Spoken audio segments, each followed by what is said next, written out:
it take to get an op back. All my niggas outside, steak, bitch, we out back.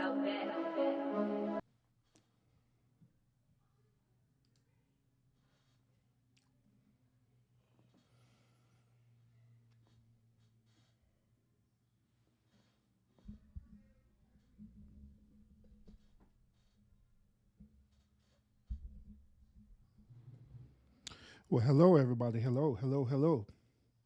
Happy Tuesday to you. Happy Tuesday. Happy Tuesday.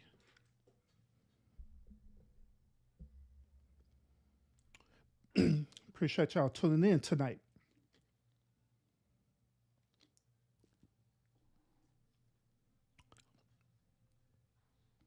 Appreciate y'all tuning in tonight for this another wonderful episode.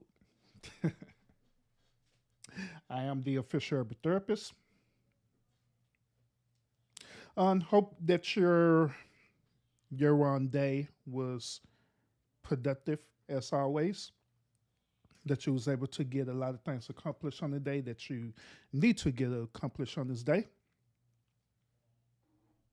Hope that it was prosperous. Hope you was able to also be able to after your day's work get in and just kind of relax and be able to tune into my show. But nevertheless, I appreciate y'all tuning in to the show tonight. Tonight is going to be another one interesting topic that I want to talk to y'all about. My goal with this particular topic is to provide accountability and solutions. All right, for what I'm going to discuss. Okay, but like always, thank y'all so much for tuning in. And I see Miss Lucinda. She dropped into the chat right now. She said, "Hey, Urban." Hey, Urban. What up? What up? But yeah, just like I say, y'all, this topic I want to talk to y'all tonight, it's going to be another one of them very interesting topics, for real. Now, tonight's topic deals with men and women desire healthy relationships, but however, they are afraid. Once again, men and women desire healthy relationships, but they are afraid. And the disclaimer of that is here's why.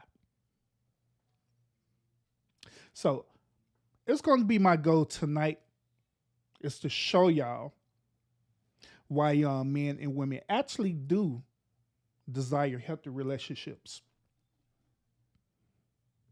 And it's also my goal to show you the reason why men and women are afraid of being in relationships. That's going to be my goal tonight on this show, so we can have a understanding. All right. But before I get into that, y'all, let me take y'all real quick walk down memory lane. All right. So if you've been keeping up with my show and you've been keeping up with the topics that I've been talking about lately, all my topics been dealing with the modern day woman, and they've been dealing with the beta male simps, the foot boys, and all that stuff there. That's mainly what I've been talking about, and I've been going hard about for almost a month now. Almost a month, probably longer than that. Probably longer than that. Probably longer than that. But I want to let y'all know that it's actually a method to the madness. All right, it is honestly a method to Urban's madness. All right. So the reason why I've been talking about this for the past month and a half about dealing with the modern day women and their behavior and the one beta male simps and these the footballs and all this stuff. The reason why I've been talking about this is because I want to once again address the behavior behind that, so we could provide accountability and also provide solutions. All right, that's the reason why I've been talking about it. But it boils down to this topic that I'm going to talk to you about tonight, or it leads to this actual topic that I'm going to talk about tonight. See, I honestly believe that there are many people out there. Say, for example, you as the viewer, if you're either in a relationship or you desire to be in a relationship, or you just said the hell with a relationship. I believe, without a shadow of doubt, that a lot of people really do want to be in healthy relationships. Let me say that again. A lot of people want to be in healthy relationships, not just relationships, but healthy relationships, not just toxic relationships, but healthy relationships. I believe that a lot of people want to be in healthy relationships, but there's certain things that end up happening within the process. They end up picking and choosing any type of person that'll be suitable for their relationship, and then that relationship end up becoming toxic. Then the end goal is that either the man or the woman or both end up getting hurt.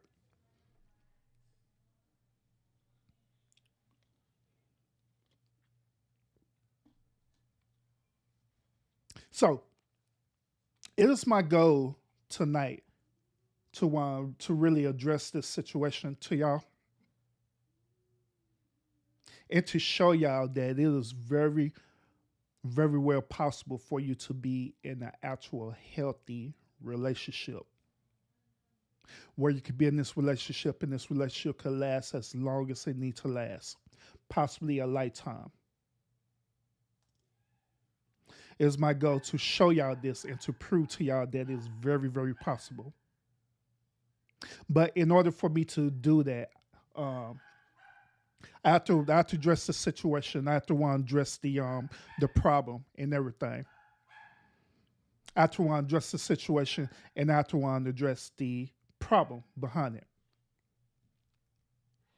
So that's what I'm going to do.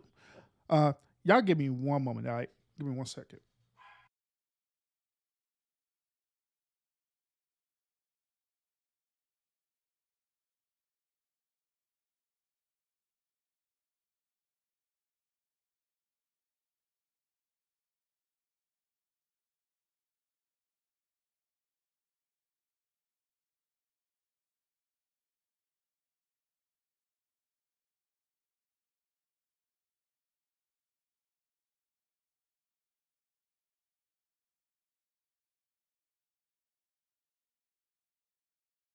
Sorry about that, y'all. My apologies. But yeah, like I say, my goal is to prove to y'all that many of y'all can get what you really desire, which is to be in a healthy relationship. That's my goal, to prove it to y'all. But in order for me to prove it to y'all, once again, I have to show y'all the problem. I'll show y'all the problem. Now, the problem is this: many of y'all desire to be in a healthy relationship, but just like I stated earlier, the main key thing that I stated is this fear part. Many of us fear to be in relationships. Many of us fear of getting hurt, which in all truthfulness and stuff, right, is I mean, it's understandable. None of us don't want to enter into a relationship with a partner, right? And you enter into the relationship 100% and put in all your effort and ability to the relationship. The next thing you know, the relationship end up failing, then you end up being hurt. You end up feeling inadequate. You end up feeling stupid, and all these other, negative things that comes behind it. But let me present something to y'all real quick that I don't think a lot of y'all are aware of. All right, let me present this to y'all real quick. Let me show y'all this. All right, let me do this real quick. Let me show y'all this. Now, when you're afraid to be in relationship, right? the fear to be in a relationship. This is known as philophobia, all right? It's known as philophobia. And basically what philophobia is the fear of falling in love, all right? It can be also the fear of getting into a relationship or the fear that you will not be able to maintain a relationship. Once again, philophobia is the fear of falling in love. It can be also the fear of getting into a relationship or the fear that you not be able to maintain a relationship. Now, many people experience a minor fear of falling in love at some point in their lives, but in extreme cases, philophobia can make people feel isolated and unloved. Philophobia is not a condition that a doctor can diagnose because it is not in the DSM. The DSM is known as the Diagnostic and Statistical Manual of Mental Disorders. Okay. That is the guide that mental health professionals use to determine if someone has a criteria for a specific mental illness or a mental health disorder. So mental health professionals can often help with philophobia if it's affecting your life in a negative way, which that is true. Okay. Now, here are some of the causes of philophobia. Right? Some of the causes is this: the fear of falling in love has many potential causes, which includes past experiences, meaning that the traumatic past relationship may contribute to the development of the fear of falling in love. Infidelity, betrayal, heartbreak can cause you to stay away from romantic relationships. Other type of relationships can also give someone this fear, like parental relationships and close friendships as well too. There are also cultural experiences as well too, and so some cultures it's more pressure to marry at a young age under a specific circumstance. If someone does not want to have this traditional experience, it could lead to philophobia. And the fear of rejection. Putting yourself out there can be scary. Studies show that rejection can have similar results in the body to physical pain. Most people are able to get over rejection, but you have to experience several painful rejections. The fear of another one can stay with you. Now, before I go more deeper into the rabbit hole with this, let me ask y'all a question real quick. Let me ask y'all a question. Since we're talking about the fear of rejection, right? Let me ask y'all a question. Who do you think fear rejection more, men or women? Or let me put it to you this way. Let me rephrase that, all right? Who can handle rejection more, men or women? Who can handle rejection more, men or women? What do y'all think?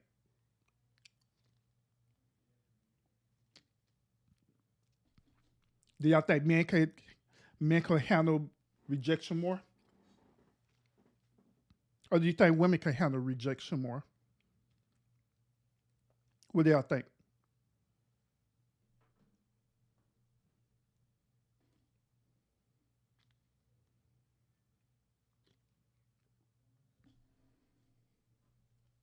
Now, from my perspective, right, I believe that men can handle rejection way more than women. And the reason why I believe this is because men often experience rejection way more than women, especially dealing with relationships. Because it is part of the divine nature of a man to be the pursuer. It's part of the divine nature of the man to be the quote unquote hunter. Right? So a man would naturally go out and hunt for the woman. And I don't want that to sound crazy or negative, like the woman is this prey that this man gonna devour. Don't take it like that, ladies, all right? But just stick with me with what I'm saying, all right? But men are naturally the pursuers. They go out and pursue the relationship. Men go out and pursue the relationship, but however, the woman is the keeper of the relationship. Let's throw that out there for free for y'all. And Shay, what's up with it? And she said, men, which is correct. So men, we often face rejection a lot from women, a whole lot. We face it a whole lot. A lot of us men, we face rejection so much so that we become numb to it, or we end up adapting to it. Here's a fun fact: men, a lot of men, they actually be having it in their mind. They actually have it in their mind, right, to anticipate the rejection, even no matter how confident the man is, right? In their mind, they have it in their mind to anticipate the rejection because they're so used to it. This doesn't mean that they're not confident. This doesn't mean that they are inadequate or anything like that. It is that we've been programmed for so long to face rejection. We've been programmed so long to face this type of rejection, so therefore we anticipate on it. Room shaker, salute, welcome.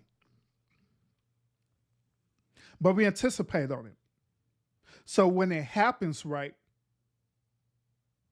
the mature man will take the rejection as an L and walk away. Now notice why I said the mature man will take the rejection as an L or even as a learning experience and walk away. Now this is different from an immature man. Now, an immature man takes rejection hard. An immature man would take rejection as it not being a learning experience, but as a complete failure. These are the ones who I tell you who are known as beta male simps. So they fear rejection so much so that they do what is known as compensate. All right. This is the reason why beta male simps do what they do. They fear rejection so much so that they end up compensating so they can get what they're after. They'll compensate in different ways. Like, say, for example, they'll want to compensate by having, a certain financial or economical status. Or in other words, they compensate by showing that they got all this, money or whatever stuff, right? They'll compensate in other different ways as well, too. But in all, it's based on the whole point that they fear rejection. Furthermore, they can't handle rejection. These are the same ones, ladies, that when you tell them no, they try to be pushy with it. They try to push you and push you and push you. And they try to push you some more. These are the ones when you reject them right.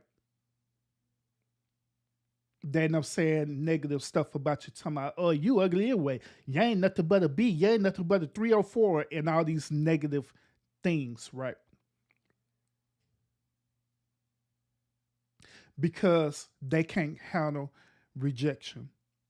These are the same type of weak men or beta men. These are the same one who will literally get so much up in their feelings that they'll literally try to do physical harm to a woman because they can't handle rejection. Same ones. So these type of men, ladies, that you have to watch out for. And the signs is there. The signs is there. If you want going out and you're out there and a man approach you right, and you politely tell that man no, and he don't walk away respectfully, then you already know that you're dealing with a beta male simp. You're dealing with a man who fears rejection, who cannot handle rejection, and you need to do your due diligence of doing your best to get out of that situation. I'm just saying. But anyway, men actually, most mature men actually do handle rejection way more better than women. The reason why women can't handle rejection is because they're so used to being accepted. That's the reason why. They're so used to being accepted. They're so used to um, receiving. They're so used to receiving. They're so used to receiving the compliments, the kindly gestures, and all these different other things as well too. They're so used to that. So when it comes to a point where a man actually reject them, then women tend to lose their mind because they don't know what to do, because they really never experienced fully being rejected by a man. I'm just saying. I said the guys today would rather kill you than see you move on to another man, which that is true. That was the point I was making too. So that is true. And that's dealing with that beta male simp. But yeah, you have to do your due diligence with vetting out these type of men. Okay. So yeah, women tend to they tend to not handle rejection very well because they're used to being receivers. Then they actually be the women who will talk down on the men. The very first thing that a woman will say when a man reject them, they'll say this: "You must be gay." They'll do something to emasculate that man because at that point in time they're in their feelings. So they say you're a gay or any other thing they could do to emasculate that man so they could feel better about themselves, so they could boost their confidence and their morale back up. That's what they'll do. That's what they'll do. But let us continue with this, all right? Now, I'm still talking about philophobia, all right? Now, once again, those of you who are coming in, right now, I'm discussing about philophobia. Philophobia is the fear of falling in love, or it's the fear of being in relationships, all right? That's what philophobia is. So let me show you this screen again so y'all can see it. And y'all can research it on your own too, right? On your own leisure time. But this is philophobia, right? Fear of falling in love, the fear of getting into a relationship, or the fear of maintaining that relationship, all right? That's what philophobia is. Now, there's some symptoms of philophobia, right? The symptoms of this fear is different for each person. However, many people with philophobia will experience a lack of intimate relationships and always feeling anxious in relationships. And relationship situations are when thinking about relationships, you also may have a rapid heart rate, shallow breathing, panic, or anxiety attacks, which may include chest pains. Now, the risk of philophobia is this: that people will have a lingering or more extreme case of philophobia may have an increased risk of depression, anxiety, substance abuse, and suicidal ideation. All right. Now, there is treatments for philophobia. The treatments for philophobia said most people experience some fear or resistance to intimacy or falling in love at some point in their lives. However, it could become a problem if your philophobia is causing you significant distress. If that's the case, there is treatment available. The main treatment suggested for philophobia is to seek therapy or counseling, which that is true. I agree.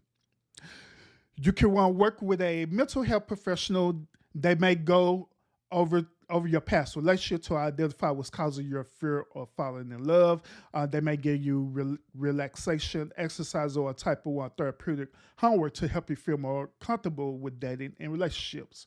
Therapists may use what is known as a CBT. CBT is basically the cognitive behavioral therapy to help you notice the thought patterns and habits that contribute to your fear of being in a relationship. Now, I don't know if y'all are aware of this, all right, but throughout my lives that I do, I actually throughout matter of fact, just about all my lives that I actually do. To be honest with y'all, all my lives that I do use the CBT or cognitive behavior therapy in every life that I do. Meaning that when I use the one CBT, I want to show to y'all certain behavior patterns that people do. I present it to you. Then once when I present it to you, I provide accountabilities and solutions that you can want to practice on doing. It's pretty much what I be doing. But yeah, absolutely, I want to present the CBT to y'all, cognitive behavioral therapy, in my lives for real. But y'all doesn't know that. That there also may be systematic desensitization therapy called counter conditioning. This is when the therapist slowly exposes you to the ideal of following love to desensitize you to your fear. They may give you a real world task as you get more comfortable with the ideal of falling in love. Now, desensitization therapy or counter conditioning and stuff, right? This is this is like similar to using a form of manipulation, all right? To get you to believe that you're capable of falling in love, all right? That's basically what it is. Now the last part, now a lot of therapists use it unless they're very, very skilled at this. This is known as hypnotherapy, all right? Hypnotherapy is not like the stage of hypnosis shown in movies, which that is true. It is more like a guided meditation that enables you to imagine yourself doing what you like to do. That's basically what hypnotherapy is. All right. It's basically what it is. This poet's time I found the right therapist. Y'all worry about all that. Got the official therapist. No, I'm playing with y'all. Oh, goodness. But yeah. So I wanted to give y'all the clinical part of this first so y'all can understand where I'm coming from with this, all right? Let me read the shape comment. Philophobia sound like it's a root cause of a lot of relationships today, which that is true. People are wanting something like a relationship with relationship benefits, which that is true. Which we're going to get into the why. We're going to get to the why part. Now, how do you get over the fear, though? How do you get over fear? We're going to get into that. Constance, what's up with it? Welcome. Appreciate you tuning in. Now, like I said, I was giving you the more clinical stuff, right? So let Urban turn off the clinical mode and talk to you as being a man. That's being a normal man from the streets, all right? So y'all can understand and relate to where I'm going with this, all right? But yeah, I'm doing good, Constance. Welcome. But let me talk to y'all, all right? Let me talk to y'all. Now, just like I said, my topic is talking about men and women desires healthy relationships, but they're afraid. Okay. Now, what I have noticed in my experience of me just living, I noticed that all of us, every last one of us have been programmed to have a certain type of reality or perspective about relationships. Okay? All of us. We have this certain reality or perspective about relationship. It stems from our upbringing, meaning that we were looking at someone who was either our parents, which is our mother or father, or some type of legal guardian, or someone who was a guardian in our life. We as children look at that type of relationship, right, And what we tend to do, we tend to mimic the behavior of our parents or whatever legal guardian that is in our life. We mimic that and make that be part of our absolute reality when we become adults. That is where it starts at. It starts from your upbringing. That's where it starts. So we end up taking this knowledge that we have mimicked while we was young, right? Wherever it is. It could be good, bad, or ugly. It could be religious, non-religious. Wherever our parents or legal guardian had taught us, we tend to mimic that and replicate that when we become adults. So we go into adulthood with the same type of ideology, right? And I'm just talking about just that one person. You're into the relationship, right? Now, keep in mind, it is you, and now you're into a relationship with another person. Now, the disparity the disparity or the disconnection happens when both of these two people end up coming together into a relationship. But, however, one person has their ideology, another person has their own ideology perspective. Their ideology or perspective is not the same. It is not the same. So, like, for example, this person here was their upbringing was that they was dealing with a domestic toxic situation, meaning that their parents' relationship was very toxic, where their parents was going and cussing each other out every single day. They fuss and argue every single day, and may be some type of mental and physical abuse behind it. And that person, that child, replicating that behavior, thinking that that is the absolute reality. So here's this person. Now this other person comes out of a household where the parents had a good foundational relationship, right?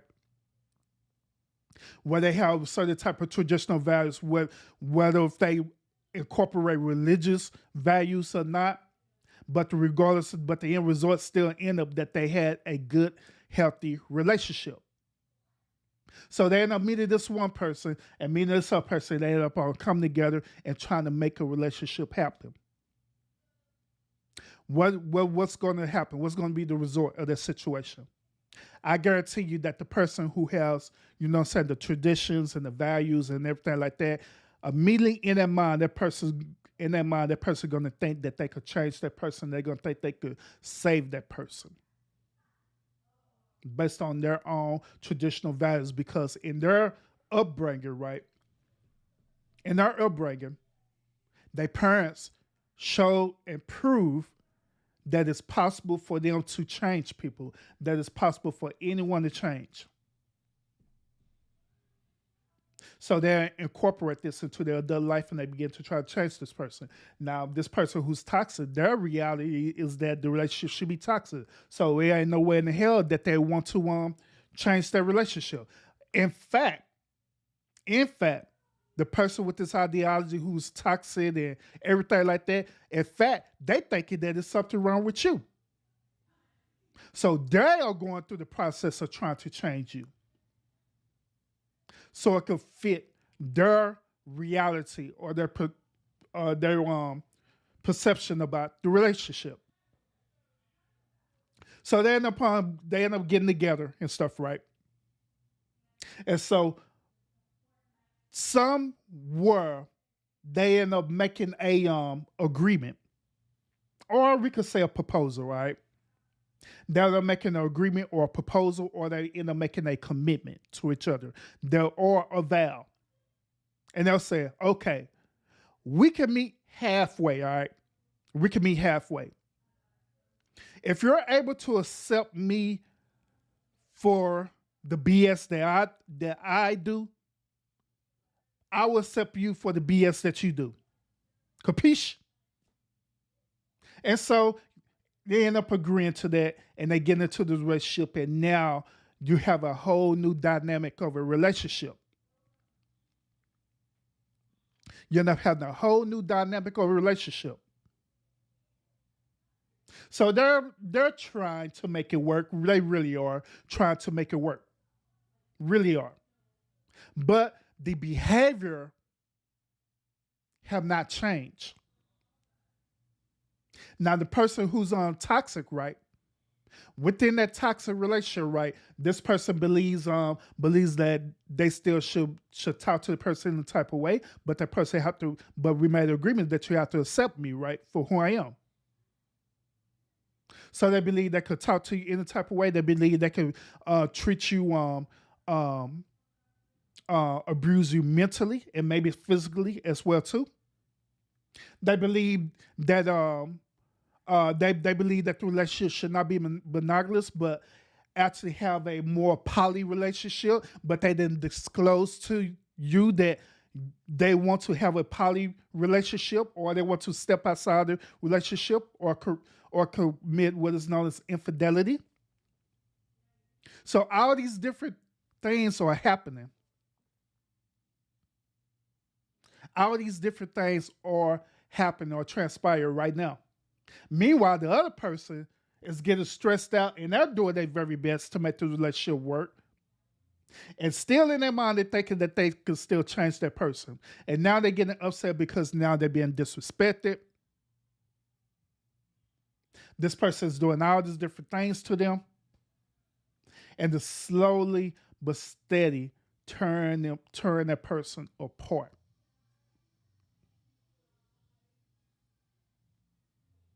Slowly but steady turn them apart. So ultimately, the end goal is that relationship end up becoming extremely toxic. The whole thing end up breaking apart. And the reason why is because, first of all, it's based on the upbringing. That's where it starts at. The second reason why is because due to the foundation of the relationship. That's because you make a vow, or you make an agreement, or you make a proposal, or however way you want to call it. That doesn't mean that that's an actual foundation for your relationship. That is not what that means. Because vows can be broken. Promises can be broken. Lies can occur. So if you base your foundation on that, I guarantee that your foundation will be immediately be destroyed if you're basing it on that perspective. But the true foundation should be based on you and your partner moral compass, wherever it is. Wherever type of moral compass that make you be who the person you are, and your partner has that similar type of moral compass, that's where the foundation of your relationship starts at. Because no matter what, a person will not digress from their moral compass, wherever it is, because it is embedded, deeply rooted in them.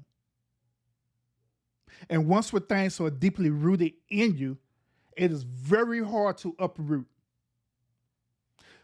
Matter of fact, I was doing some work right in my yard, and one of my my bushes ended up dying because the Texas heat. But this like a couple of years ago. My bushes ended up dying, so right. So I had to go out there and uproot the bush. Do y'all know that it's hard as hell to uproot any type of plant when it's embedded deep into the soil, embedded deep into the ground? It is hard, extremely hard. It takes a lot. It takes a lot of work to uproot that root.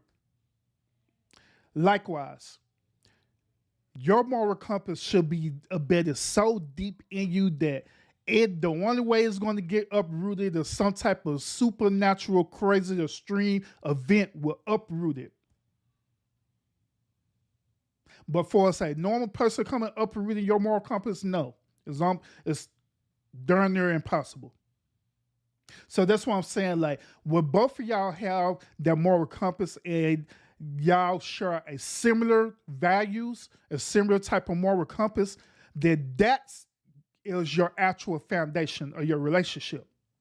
That's the foundation. That's the foundation that you will stand on. That's the foundation that will keep your relationship strong, regardless of whatever type of circumstance, whatever type of changes that take place in your relationship. Now, I'm talking about healthy relationships, by the way. I'm not talking about toxic right now. I'm talking about healthy relationships. That's what I'm talking about in this particular moment. But yeah, your moral compass is your foundation.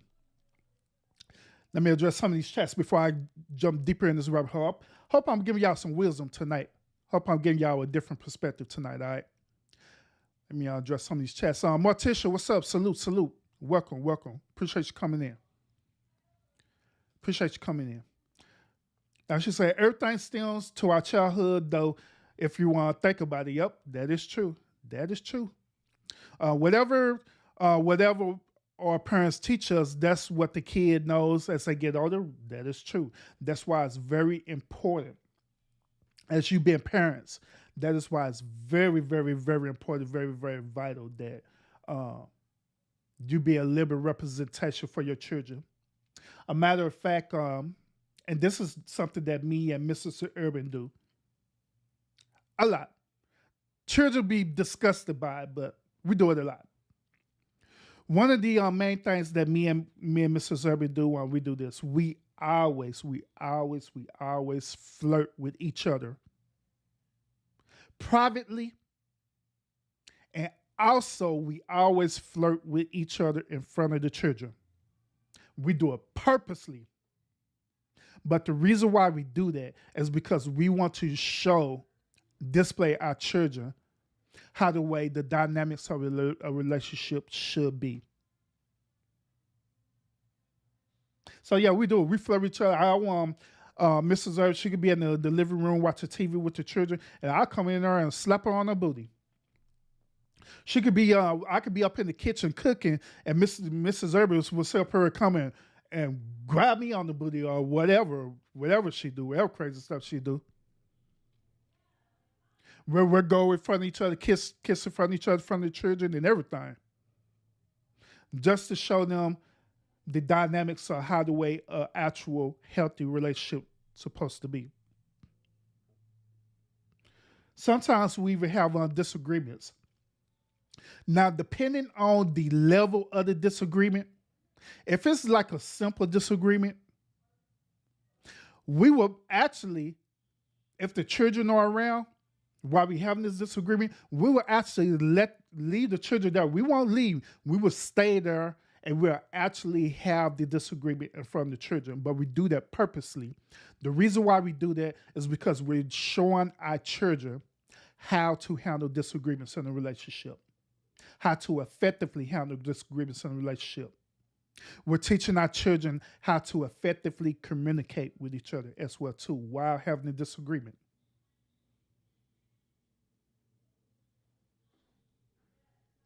And then, like I say, these are things that me and Mrs. Urban do. Maybe it's something that y'all can incorporate into your relationship if you're in a relationship or if you design a relationship. You know what I'm saying? Maybe these things you can incorporate into it. But absolutely. I think I always seen that one. Grew up in a two-parent household that was very religious. Yep. I tend to model that in my present relationship. Facts. Yep. And that's how it normally is. That's how it normally is. Now, Martin, she said that's why it's extremely important to find someone who is equally yoked with you. Then Shay, she said this, what would you suggest for someone who grew up in a toxic household environment? How would that child that is now grown help the parents that taught them those toxic ways? All right. First question, let me address it. What would you suggest for someone who grew up in a toxic household environment? What would I suggest? The very first thing that I would suggest is this. I would suggest for you to personally vet yourself. This is something that I had to do. Um, for those of you who don't know, um, prior before me being married to Mrs. Irby, I was in a marriage before, and I was in a marriage for 11 years prior before my current marriage that I'm in right now. So our whole entire relationship wasn't built on a foundation that I was telling you about. It wasn't. It was built on more of a agreement than a foundation. That was the whole dynamics of their relationship. So when things started happening in the relationship that challenged our relationship, we wasn't able to maturely deal with it. Ultimately, which ended up leading for us to be divorced. Now, it wasn't no type of cheating or anything like that, or any type of abuse or anything like that occurred in the relationship. But ultimately, we ended up losing love for each other because our foundation wasn't how the way it's supposed to be, to make a long story short. But however, throughout the time and stuff like that, we're now very cordial, especially with our children and stuff. We're co-parent very well and stuff like that. And don't get me wrong, my ex wife, she's a good woman, but unfortunately, you know what I'm saying, even though we invested 11 years of our life trying to make things work out and stuff, but at the end of the day, we just wasn't a good fit for each other, even though we tried our best to make it work out. So we took accountability on that. So to answer that question even further is that not only you have to vet yourself personally about your belief system and everything about you, but you also have to take accountability as well too. Because there are some, I guarantee that there are some things within you or within yourself that you do need to work on.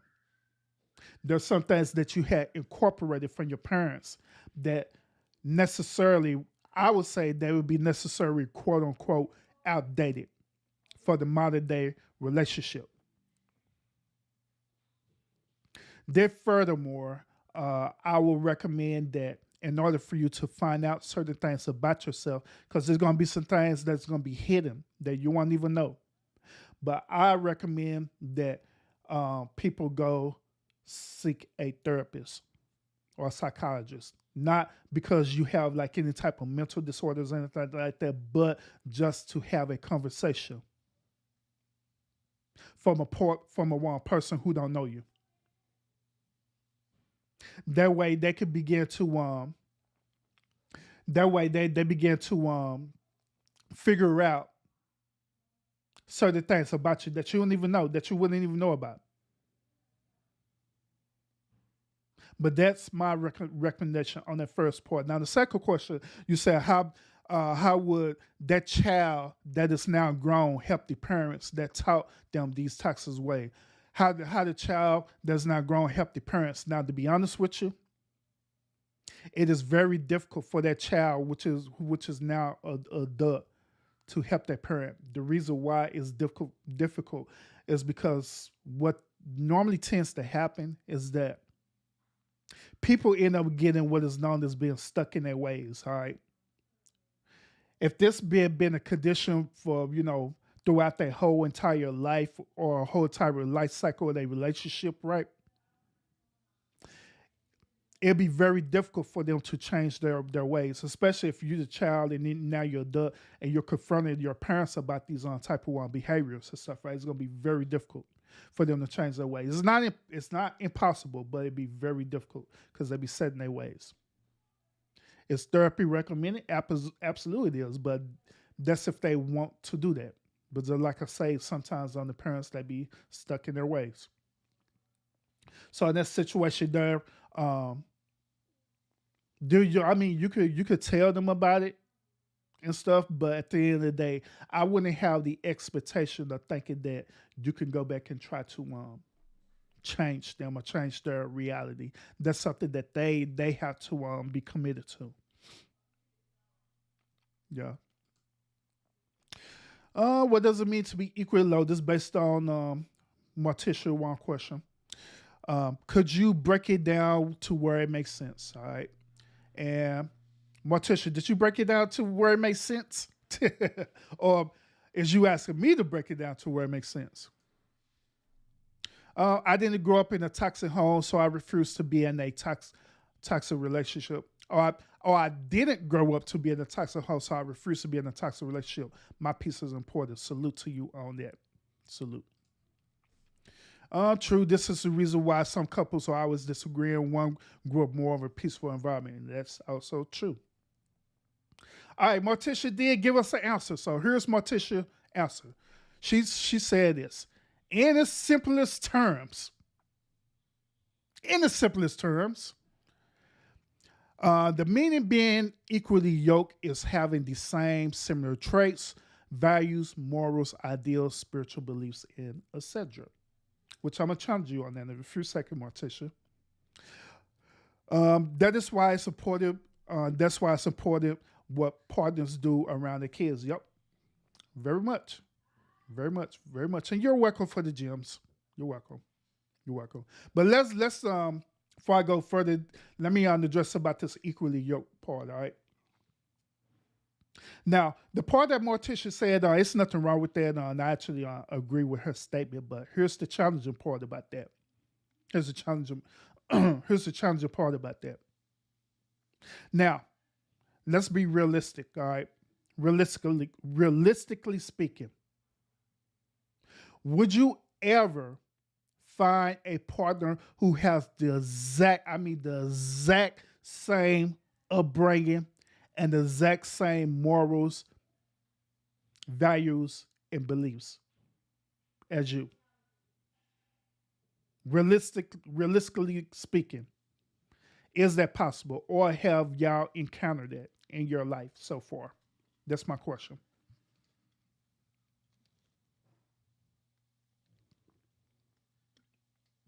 Have y'all ever encountered that in your life where you have someone with exactly to the T, your belief systems, your values, and everything?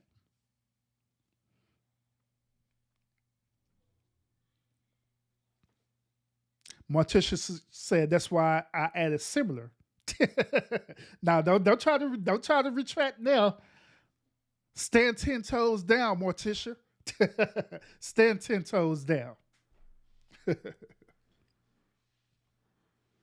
But this is the reason why I stated earlier also.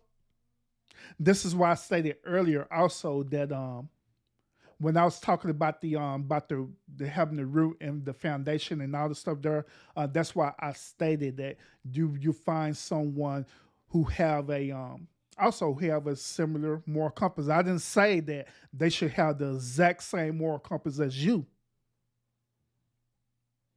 I didn't say that. Basically, what I was saying that they should have some type of commonality that y'all could gravitate towards, and that would be your actual foundation. That's what I'm saying. Because in reality, you're not going to meet someone with the exact same moral values. I don't care where you come from. You could come from a church, meet a person from the church who goes to the same church with you, believe in the same type of pastor and believe in the same type of doctrine. But I guarantee that it's going to be some type of difference there. I guarantee that.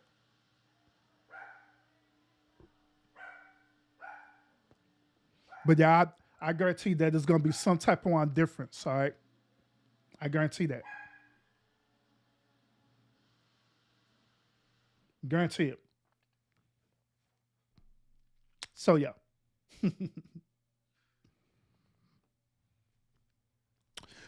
Let me jump down. I'm reading y'all stuff. Yeah, beautiful memories. hmm Yeah, that's true. And who decided to get the divorce? She did. And in reality, ladies, in reality, just about up to 90% of the time, women normally be the deciding factor of getting divorced than the men. And I say 95%. I didn't say 100%. I'm not doing y'all like Kevin Samuels. God bless his soul. But I'm not doing y'all like Kevin Samuels, all right? I'm saying up to about 95% of women actually um be the deciding factor of divorce, meaning that they'll be the one who go and they already made it up in their mind that they want to divorce, and they'll go through the process of getting a divorce. 95% women, 5% men.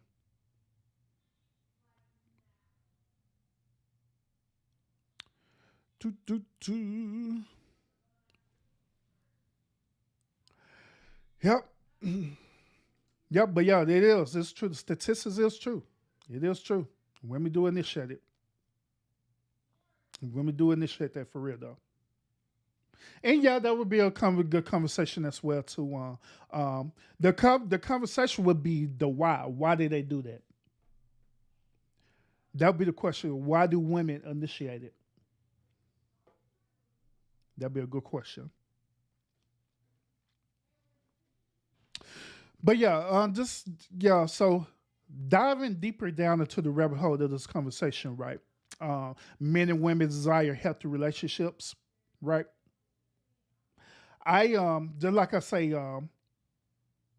part of the reason why it don't happen the way that they want it to happen is because, like I stated earlier, they end up meeting one person and meeting this other person, then they end up getting together or linking together, right? And they value system is not the same. Then on top of that, they foundation is not built on some type of moral compass. That's another thing. Do y'all know that there are people who have polyamorous relationships, right? Do y'all know that they actually have successful relationships? And you want to know why the relationship is successful? The reason why it's successful is because they have built a foundation based on their moral compass. They had all came to agreement that this is a certain type of moral compass that we're going to have our foundation laid upon, and we're going to do this. And there are many different poly relationships that are very successful. Let's dive deeper. There are different type of non-monogamous relationships that are actually successful, built on a moral compass. And what I mean by that, there are relationships where they're not necessarily poly, right? But they more of a type of being swingers and things like that, where they don't mind having open relationships. But their relationships is successful because they have a certain type of whatever type of moral compass that they have as their foundation. Their relationships end up becoming successful because of that. So they could go out and have open relationships. They could invite as couples who want to invite other people into their relationship, not having the relationship with the person, but it could be like a sexual encounter. You know what I'm saying? Where they have a sexual encounter where they're having threesomes or whatever and stuff like that. Or, the husband allowed the wife to sleep with a dude and the wife allowed the husband to sleep with a woman, or however it is. But they type of relationships be successful.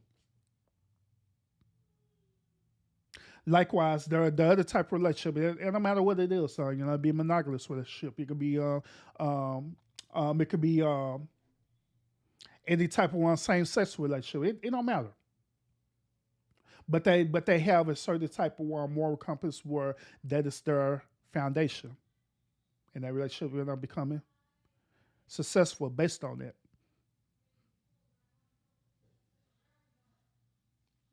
But yeah,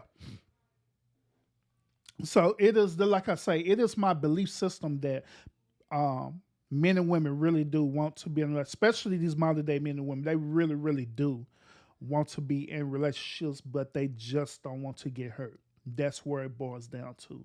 They just do not want to be hurt.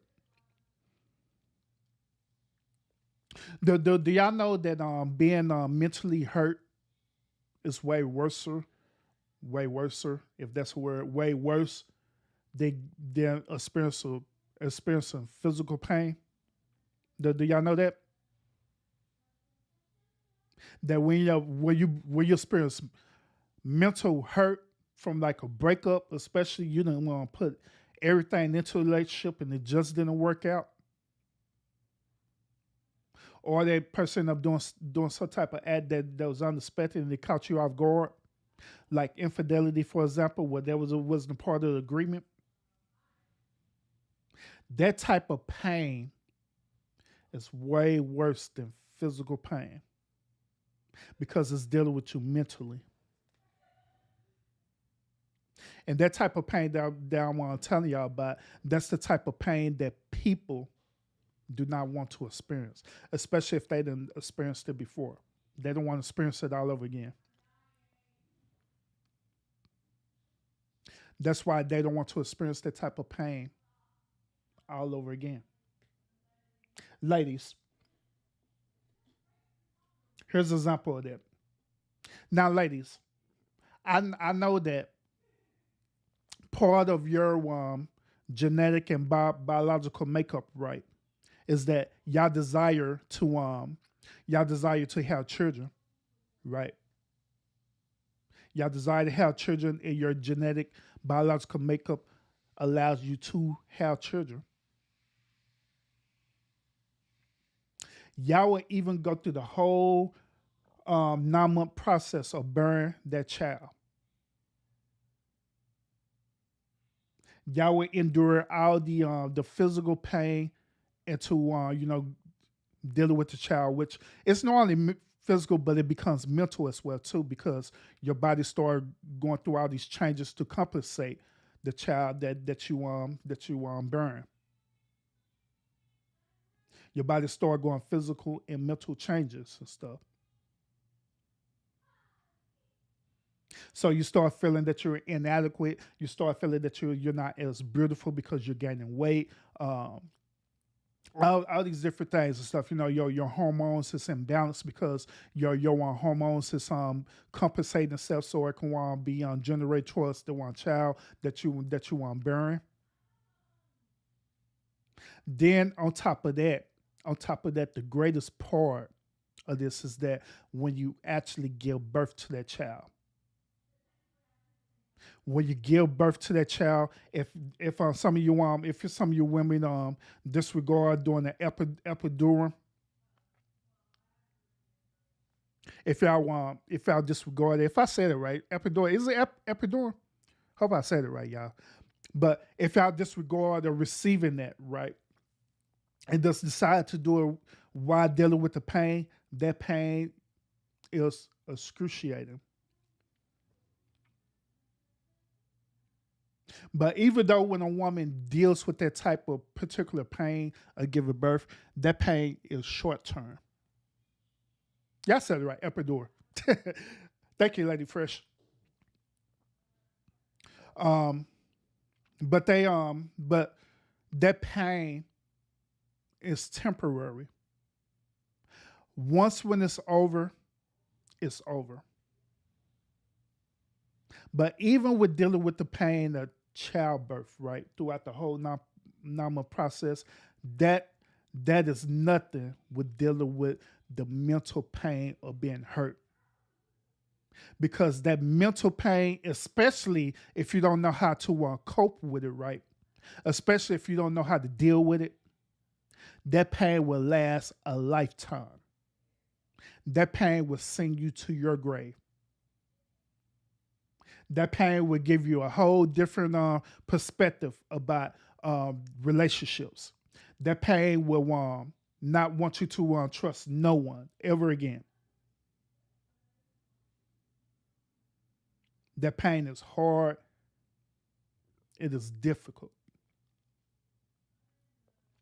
This is the type of pain that I'm talking about right now, that men and women do not want to experience. Now, don't get it twisted now, ladies.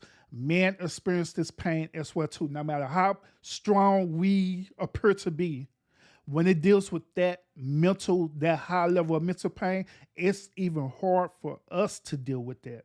because we don't want to deal with it. Because if that be the case, then we wouldn't care. We'll just jump into a relationship and don't care about it. But we don't want to deal with that. We don't want to deal with being hurt. We don't want to deal with being experiencing that type of pain either. So what do the modern day men and women do about it? This is what they do. They compensate, meaning that they do things to protect themselves. Hence, this is where we at right now with dealing with the modern day relationships. They do things to protect themselves. They do things like, well, if I have forced a man perspective, right, they'll be like, all right, so in order for me to protect myself, right, I'm gonna make sure I'm gonna have this shorty here. I'm gonna make sure I have this shorty there. I'll make sure I have a shorty everywhere. Or, in this modern day, the men will say like, look, if y'all ladies want us to be this certain way, then y'all got to give something. We want to get something out of this. Because at the end of the day, we don't be getting a lot out of relationships, especially getting married. Because when a man get married to a woman, the woman actually has the upper hand in the marriage. Meaning that, and this is the man argument, meaning that a woman could terminate the marriage anytime through divorce. And when they terminate it through divorce, guess what's happening? Through our ION policies dealing with that, right, in the United States, more than likely the woman would be compensated for the divorce, or the woman would benefit more than the man in a divorce. The only exception to that rule is if that woman is incompetent, meaning that it is some type of extreme mental disorder happening with that woman. That's the only exception to that rule. But other than that, if that woman is competent and there's nothing wrong with her, more than likely that woman would benefit through that divorce. Going through mediation and everything like that, they'll benefit from that. More than likely. And this is part of a man's fear. Well, the modern day man fear of getting married because they don't want to lose it all. Which they have been men who had it all, then are getting with a certain woman that they didn't go through the process of vetting, which I'm gonna get into that 3 minutes, right? That they go to the proper way of vetting this woman, and they just got with this woman because she looked good, or she smashed them very well. They had great sex, and he wanted to wife her up because she looked good and they had great sex. Instead of vetting that woman, getting up marrying this woman end up bearing children with this woman, but y'all relationship is toxic as hell, no foundation, and next thing you know, you end up getting divorced. And guess what? That same woman could enter into the relationship with nothing, but come out of that relationship on top. Being divorced, then if y'all have children together, more than likely the woman will be rewarded with the child. The only exception to that if the woman is incompetent. It's the only exception to the rule. So the woman end up doing this, getting the child. Most cases, depending on what state you reside in, the woman will be rewarded with the estate, meaning that the home that y'all have purchased together, regardless if the man is on the deed or not, it doesn't matter. Regardless of that, it doesn't matter. The woman have been rewarded the child, and you know the reason why is because the woman has a child, and they're looking at they're looking at, for us on the policy, they're looking at what is known as the homestead, right? Meaning that wherever the homestead is at, where that child is residing at, that's where they want the child to be at because they're looking out for the best interest for the child. So therefore, that's why it's more than likely the woman will be rewarded with the estate or the homestead because of the child.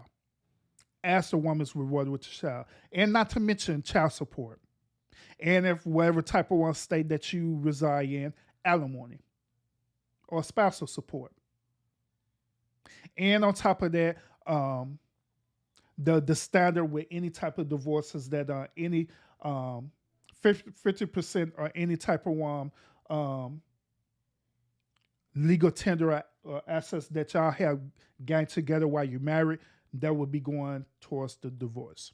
It'll be divided equally. So I'm just mentioning all this stuff. I'm mentioning this just to give ladies y'all the perspective about why the men feel the way that they feel about that, which to be honest with you is all legitimate because it happens. But on the other hand, fellas, from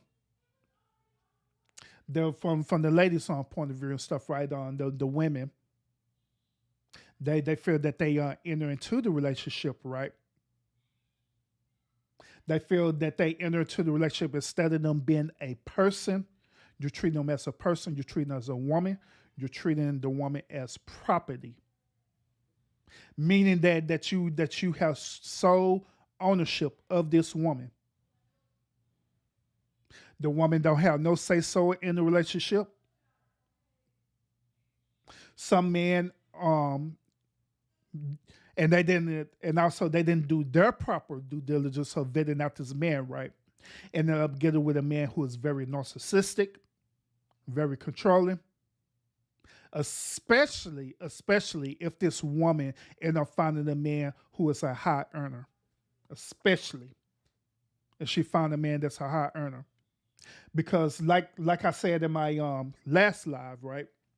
I said that women are hypergamous, meaning that women tend to get into a relationship for the benefit of them, meaning that they get into a relationship so they could absolutely benefit from the relationship financially, emotionally, and physically. But anyway, they end up getting with this man, him being narcissistic. And next thing you know, this man is controlling them. This man being abusive, physically and mentally. Then next thing you know, they finally get out of this relationship, and now they are damaged.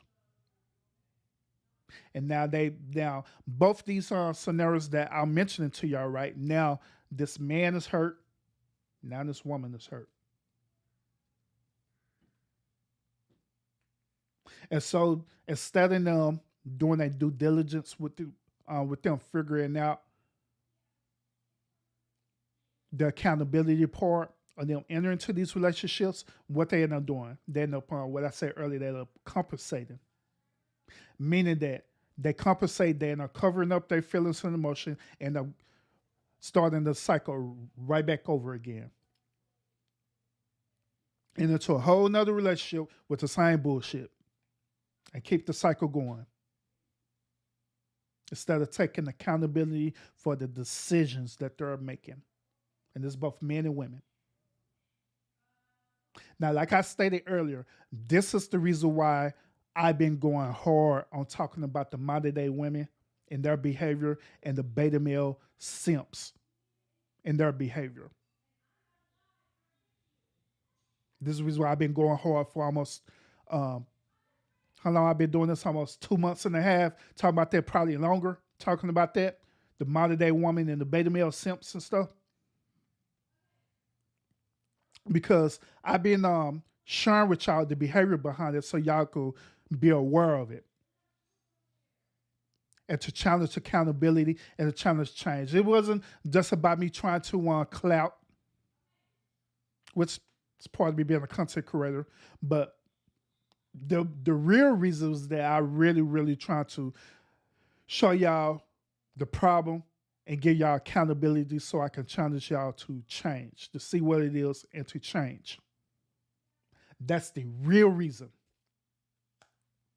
And just like on this live, there's no difference, because now we're at the point now where I'm incorporating everything that I didn't talk about for almost two months and a half or whatever stuff, right? Everything I talk about dealing with these type of relationships, now I'm incorporating that into this particular show to show y'all once and for all that at the end of the day, we all are seeking the same thing. We all are seeking to be in relationship.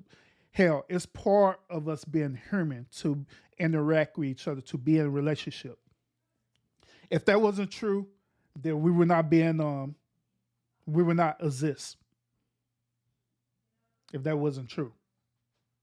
So it's part of us as human nature to want to be in a relationship. But the thing about it is that we become afraid of the relationships because due to our upbringing and due to our past experience of dealing with relationships. That's where it boils down to.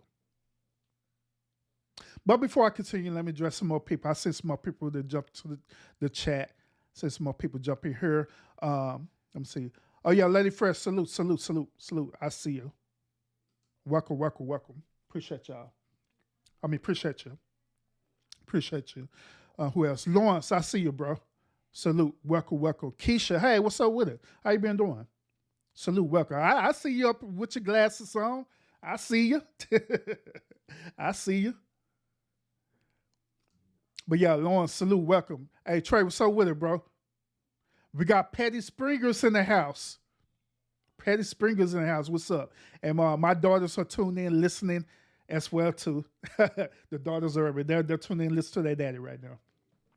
But salute to everyone who are tuning in and listen to the show. They're like I said, I hope that the things I'm sharing with y'all, it is giving y'all a different perspective about this, all right? Beginning of my show, I gave y'all a more clinical perspective about this, but now in this portion of the show, I'm giving y'all a more of a realistic perspective, all right? So this will give y'all to think about. All right, so now, what can we do to break this cycle? What can we do to promote being in healthy relationships? Because that's where it boils down to. That's where it boils down to for us to be not in relationships, but to be in healthy relationships. What can we do? What are ways that we can do that? What are ways where we could benefit from each other? Where we could walk into this life and exist with one another happily and healthy. There's some things that I had to unlearn, and I'm going to share with y'all, all right? There's some things that I had to learn now. Just like I stated earlier, right? And I had stated that prior before me being in my current marriage with Mrs. Urban, I was in a prior marriage, right? And I'm getting a divorce. After the divorce, right? I had to undergo a long process of accountability within myself. I had to go through a long process. What do I mean by that? I had to figure out different things that triggered me, all right, in a negative way. I had to figure out why I perceive and think how the way I think in regards to not only my life but dealing with relationships. So the only way for me to do that right was for me to actually unlearn everything that I learned when I was young. I had to unlearn all that. No matter how good it was or how bad it was, I had to unlearn all that. The reason why I did that is because I needed to redefine myself. I needed to redefine myself in a way where when I define myself again, it'd be something that I personally agree with. It'd be something that I purposely decided that this is who I am. Not based on outside sources, not based on my upbringing, not based on religion or any type of manipulative sources. But I wanted to come up with my own personal identity with myself, especially in relationships. So I had to unlearn everything about what I previously learned. I had to unlearn and relearn all over again. So I had to unlearn and relearn all over again. So I went through the process of learning things all over again. I started investigating. I started researching certain things, right? I undergo and went through therapy and stuff too, therapy, counseling, and stuff like that, just to get a perspective from a outside. In that particular situation, I want to get a outside source to analyze me. So if there are certain things that I didn't pick up on, I knew that they would. So that's the reason why I went through that situation where they started like, okay, these are certain things that we see. It's this, that, and that, whatever, right? And I say, okay, and I write it down, whatever, and I begin to work on that. And I begin to redefine myself. This process took me years and years to redefine myself into the person that I am right now. It took years. It took years of me taking accountability for certain actions that I chose to do. It took years for me to accept certain things about myself. And furthermore, and this is the most important thing that I'm going to say too, it also took for me to forgive myself for the choices that I made. Let me say it again. It took me to forgive myself for the choices that I have made. Sometimes we be holding ourselves guilty of certain choices that you made that you don't even allow yourself the opportunity to forgive and to heal and move on. It's like a weird way that we victimize ourselves, if that makes sense. And we don't let that go. We don't let that go at all.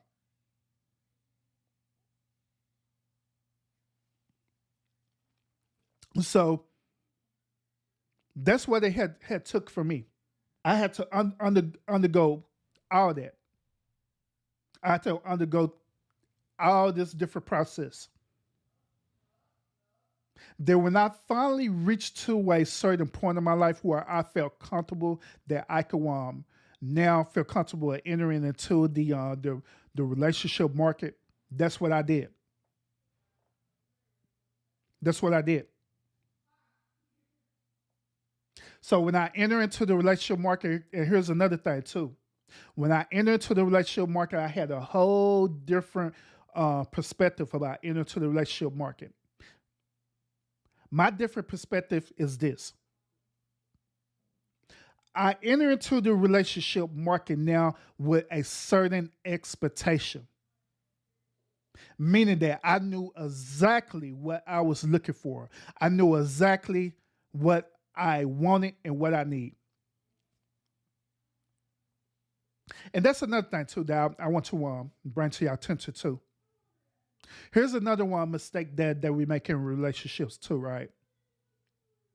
We make this mistake that we look for either what we want or we look for what we need. But we don't balance it together. We don't put the want and need together and making it to one. We have a tendency of looking for the want, like for example, a man is looking for a woman that is beautiful in his sight. Meaning, depending on this dude preference, right? He probably be looking for the big-breasted woman who have a big booty and she look good, she have a good smile, different things like that, right? That's part of the want. But he tends to look over the need.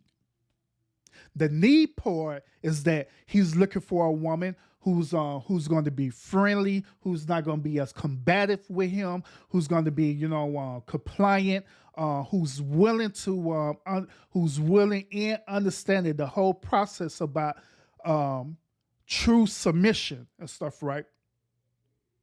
They tend to look over that, but let's look at the want.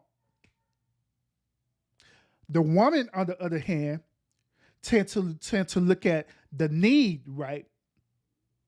Meaning that the need part is that, just like I say, women are hypergamous and stuff, right? They look at the need part, meaning that they look at the dude that's financially set, that can want to provide for them, where they don't have to work, They look for the dude to be a protector for them.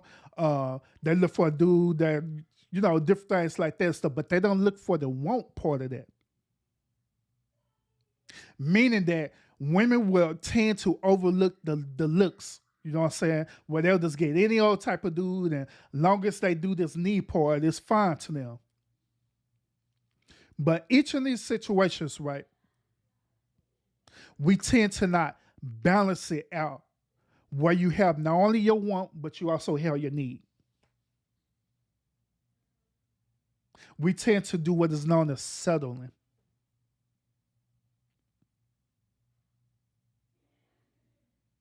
We tend to do what's known as settling. And it's part of the behavior. The reason why we do this part of this behavior is because, to be honest with you, it's part of consumerism, right? It's part of us constantly seeing retailers and different other people, or even the media itself, constantly program us to be consumers, to program us to always have the want, or always have the need. And so we end up incorporating that into our relationship. So that's why I'm saying that to be honest, it's better for you to have the want and the need, to have that balance out. Get your want and get the need all in one. This is another reason too, especially on ladies. Let's put you quick game on this. This is one of the reasons why a man would cheat too. It's because he's not balancing out the want and the need. He's only in a moment of the want. And then when you're not giving that man what he wants, then he'll find a replacement for the want. Likewise, fellas, this is the same situation with why a woman would cheat, because the woman is looking for the need. This is also the reason why they say that women cheat with their emotions. It's because they're designed the need instead of balancing out, having the want and the need.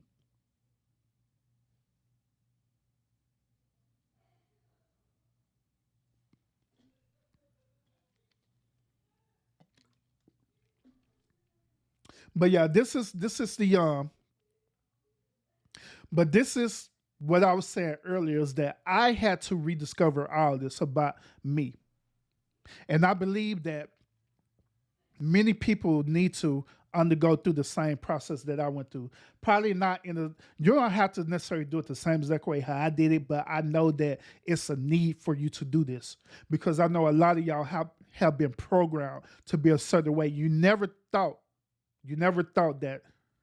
had that thought saying like, man, why in the hell do I do the stuff that I do? Why do I think the way that I think? Why do I behave the way that I behave? You never think about that, because a lot of us is already being pre-programmed to already think the way that you think.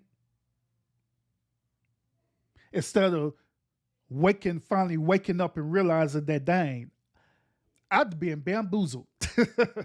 I've been bamboozled.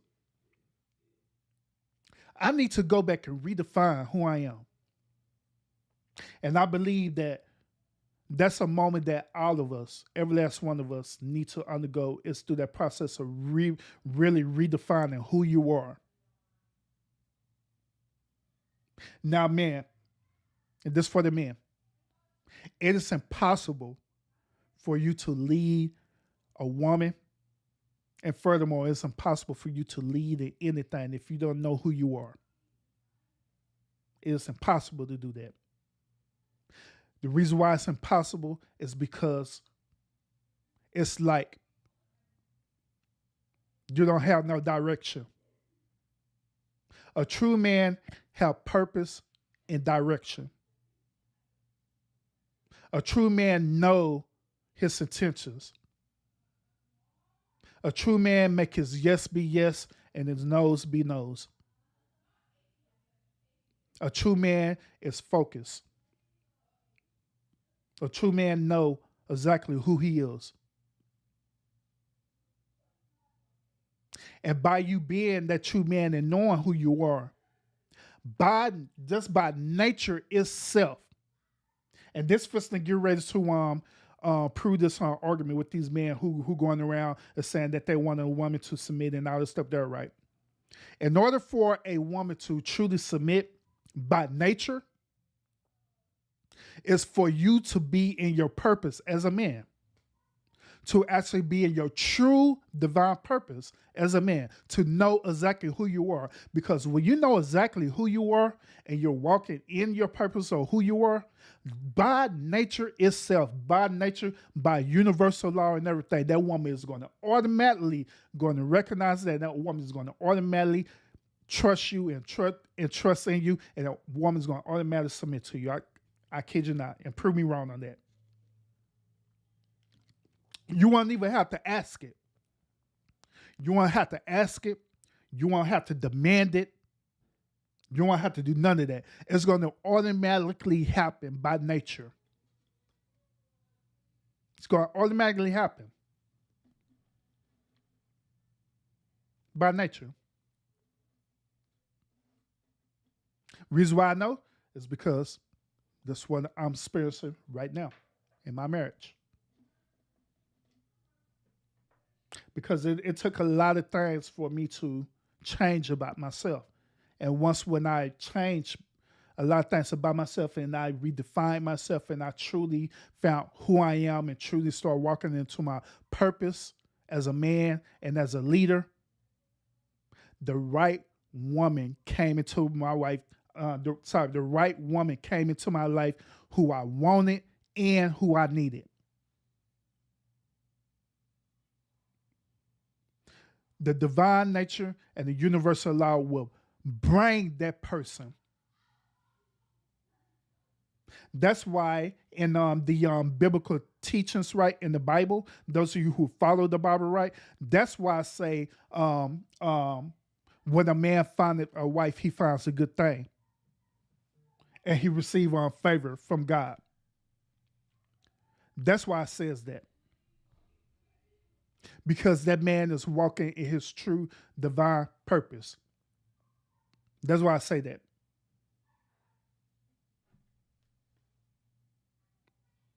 Give me one moment, y'all. Talk among yourselves. Give me one second. I need to address this text.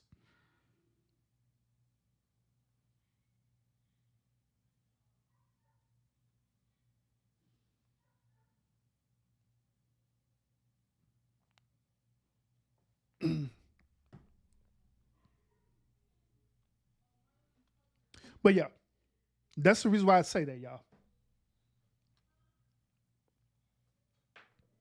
Likewise, same thing with what you want, ladies. When you're in your true purpose and your true divine purpose, when you're in your true divine purpose, you know exactly who you are as a woman. That man would naturally, by the universal law, by nature, that man will automatically submit to you. Therefore, that's why it says that y'all submitting unto each other. That's the reason why. And this submitting part, it don't have nothing to do with control or anything like that. It is naturally. A matter of fact, I put it to y'all this way. The simplest example that I could give y'all, right, is the natural example of how your children will automatically submit to their parents or submit to y'all. You don't have to tell your children to submit to you. They just automatically do it by nature. That's what I'm talking about. And that same concept. Children will automatically submit to their parents by nature. You don't have to force it on them. You don't have to prove to them that I'm the parent. You're supposed to do this and that. You don't have to say that. It's automatically natural for a child to do that. Likewise, what I'm talking about, when you're in your true purpose, right? You're already in your divine purpose and y'all will end up submitting to each other.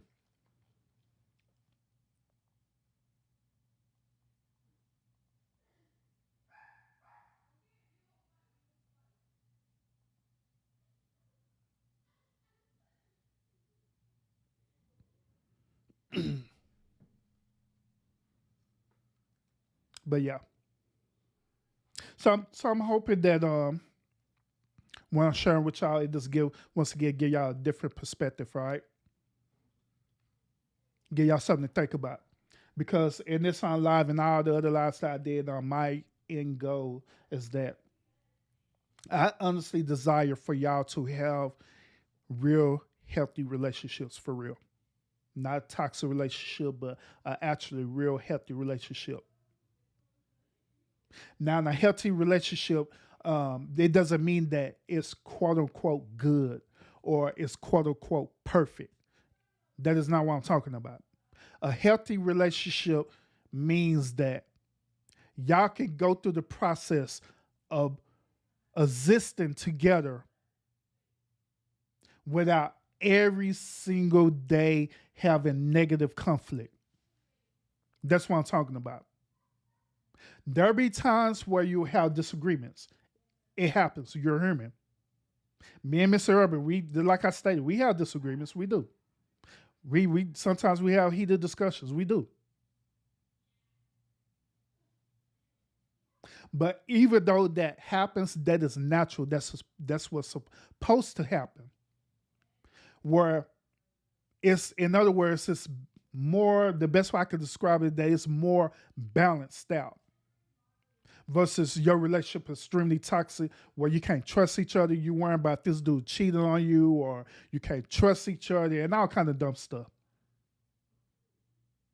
But that's what a healthy relationship is that I'm talking about, where y'all could exist together and be happy to be together, where y'all love to be together, love to be in the presence of each other company, working towards certain personal goals. They're also working together with goals set as a couple and as a family as well too.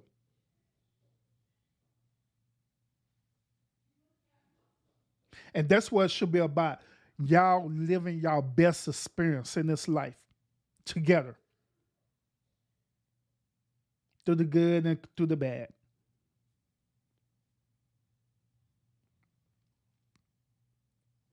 Through the good and through the bad.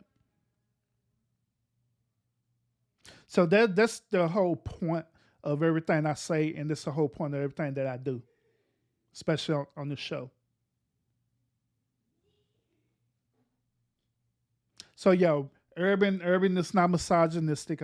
Believe me, I'm not.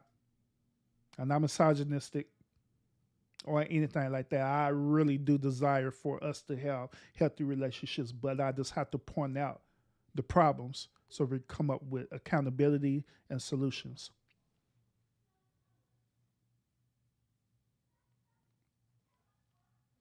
I'm just saying. So I hope on tonight, once again, I hope tonight that the things I share with y'all, it just give y'all something to think about. Like I always say, that this is my perspective.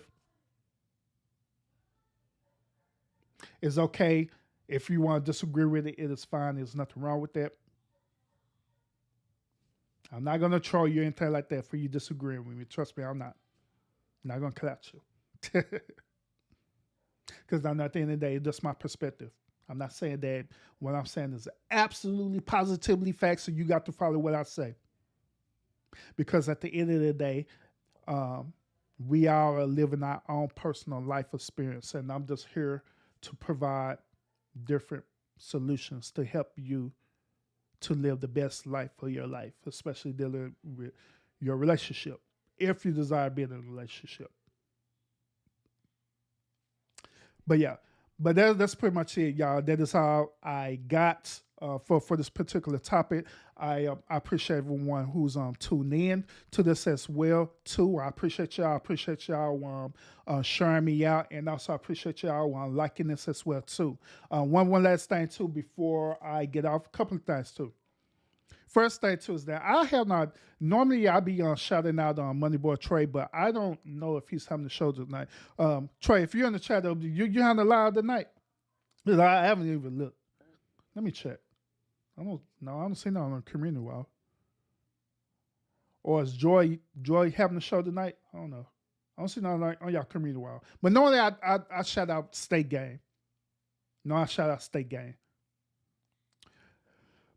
But if not, one of the things too that I want to share with y'all tonight is that I am invited to be a part of the Fresh Perspective This Ain't It show tomorrow. All right, so I won't be doing the show tomorrow because I will be on the Fresh Perspective. Lady Fresh, she's in the chat right now. All right, so I will be on there on her show as a guest on her show tomorrow night at 8 p.m. Central Standard Time. All right, so I will be dropping that in my community wall, so y'all can go ahead and support Urban on that. All right, support Urban as we go over there, and also support Fresh Perspective too with Lady Fresh. Go there, support her as well too. If you're not subscribed to her channel, by all means, go over and subscribe to Lady Fresh, Fresh Perspective podcast. Lady Fresh, if you're still in the chat right now, by all means, you could drop your link where people could go over and they can sub up to your channel. All right, by all means, you can do that. I ain't tripping. Plug yourself in. Or if I have moderators, I don't know if I have moderators now. I was paying attention. In my moderators, do y'all mind dropping the Fresh Perspective This Ain't That link so people could sub up to the channel? But yeah, I will be over there tomorrow. So go ahead and support Urban and also support Lady Fresh as well too. All right. So that's pretty much it, y'all. Y'all enjoy the remainder of your Tuesday night. Make sure you get plenty of rest. Those of you who are dealing with this whole crazy hot weather, make sure that y'all continue to stay hydrated. Stay hydrated and stay indoors as much as possible. All right, if you don't need to get out. All right. So like I always, y'all continue to fight fate with faith, and I will see y'all on the next episode. Peace out. I don't care how long it take to get an op back. All my niggas outside, steak, bitch, we out back.